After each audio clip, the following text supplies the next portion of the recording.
spectacular than had been the case only months earlier. As D-Day approached, the men preparing for one of the greatest military operations ever attempted were transported down to the ports along the south coast of England. Most of them still did not know exactly what they were setting out to do. There was a marshalling area along the south coast of England. I estimate it was maybe 10 miles deep in from the coastline, and my recollection is there was no telephone calls permitted in or out, no mail permitted in or out, no transportation in or out.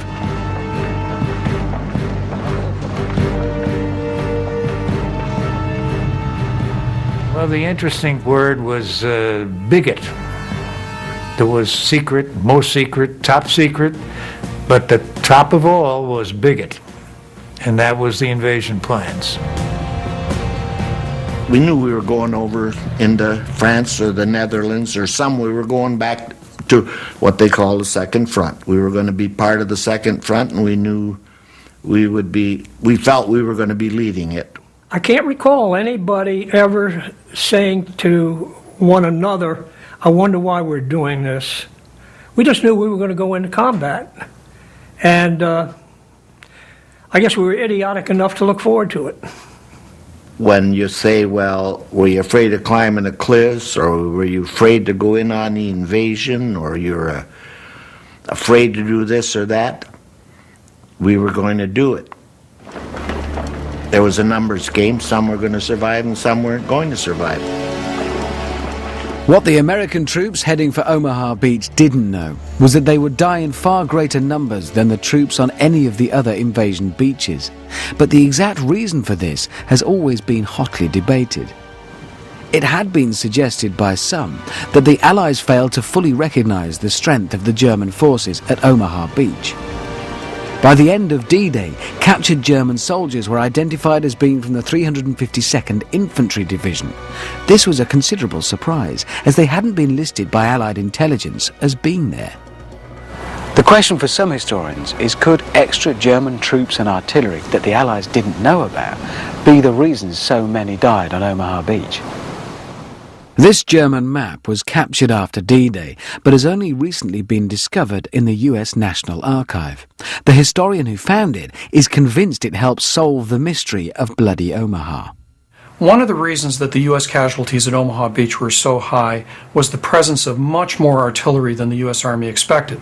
Because they didn't anticipate the presence of the 352nd Infantry Division, they didn't anticipate the presence of their artillery. That division had a full regiment of artillery. They had 30 tons of ammunition in the immediate area of the beach. Zaloga believes these extra field artillery units would have enabled the Germans to drop shells onto any part of Omaha Beach from a few miles inland without being seen. And all these little squares with all these little names are a trick that artillerymen use to direct fire very quickly and very accurately. So when D-Day occurred, all the forward observers had to do is they'd simply call in this name and say, I need 10 rounds of ammunition, I need 100 rounds of ammunition on this spot. Very, very quickly, very efficient, very deadly for the American troops on that beach. So couldn't that be the answer then? It was a failure of intelligence. They underestimated the strength of the troops here. I don't think so. The American intelligence analysts calculated that there would probably be about 800 to 1,000 Germans here at Omaha Beach on D-Day. And I think that figure is actually pretty close. Now, they didn't get quite the right formation. They missed the move forward of the 352nd Infantry Division to this area of Normandy. But I don't think actually that matters a great deal. During D-Day, there was something like 600 Germans probably in the beachfront defences, and they got maybe 1,400 reinforcements, so 2,000 men altogether. But they were very well armed. Lots of machine guns, mortars, plentiful artillery support. And the really important thing is that they've got dominating positions. From the bluffs, from these cliffs overlooking Omaha Beach, they've got superb fields of fire. They can dominate the beach, okay? So they can transform this area into a killing zone. And it would be these dominating bluffs that would hold the real key to attacking Omaha Beach. Across the channel, the American soldiers who would have to land here were told to get ready. By the end of D-Day, thousands of them would be casualties. and I think it was on, and I'm guessing it was a June the 1st. We still didn't know where we were going to go, but they put us on trucks. And I remember the canvas was off 2.5-ton trucks, and they trucked us down to a port. And that port happened to be Weymouth. Put on landing craft and taken out to the mothership. Still didn't know where we were going.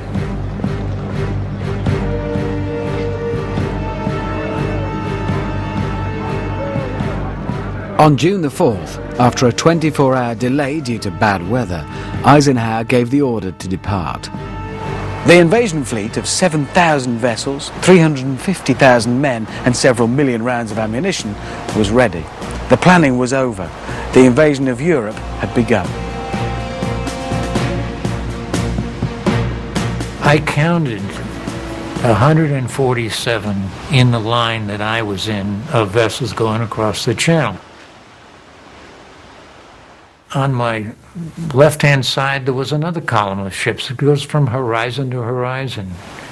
On this side, another column of ships, horizon to horizon. I mean, this is unbelievable as to the size of it. And the term that I use is like a coiled spring.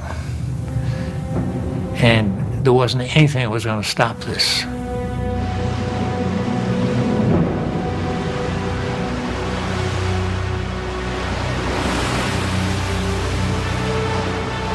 Some people were reading, had stuff to read and that there.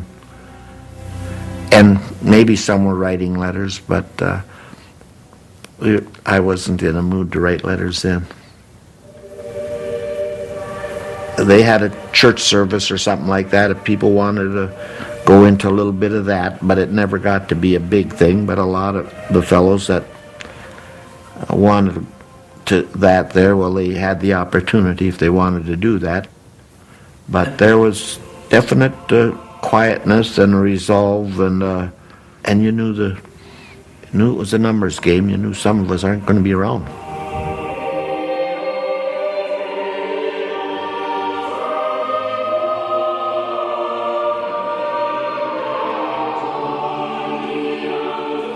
Although the men expected the invasion to be difficult, those heading for Omaha Beach were in for a particularly rough time. Omaha Beach was potentially a nightmare to assault, and the Americans realised this. If we look at the shape of the beach, both in that direction and across it, we can see that it's got all sorts of challenges. Landing at anything other than high tide is going to leave you exposed on the beach over hundreds of metres of open sand. And then if you do get to the top of the beach, we can see this great long line of what the Americans call bluffs, about 100 feet high. And the Germans had defence positions on the tops of the bluffs, dotted along the entire 6,000 or 7,000 metres of the coastline. The beach is also curved. This means that fire from this end, what we call enfilade, grazing fire, fired at a low level, the rounds are going to go an awfully long way until they come into contact with something. So really, really difficult place for the Americans to assault on D-Day. They said all rangers to your stations, and it must have been about 4 o'clock in the morning. So we got all our gear together and went to our stations where we were assigned to get into a specific landing craft.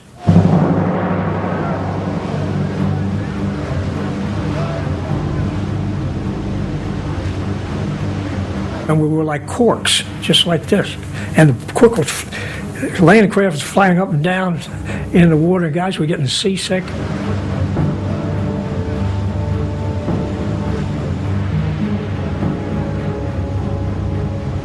Water was coming over and we were bailing with our helmets and everything else. It was rough, and you were concerned about losing the craft.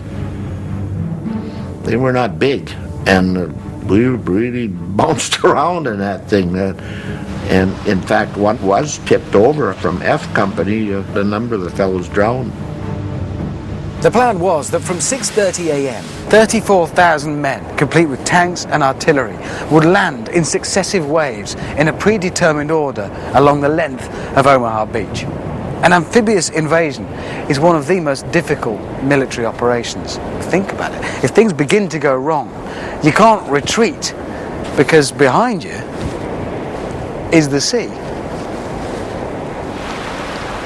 The success of the invasion plan was based on getting the troops off the beach as quickly as possible.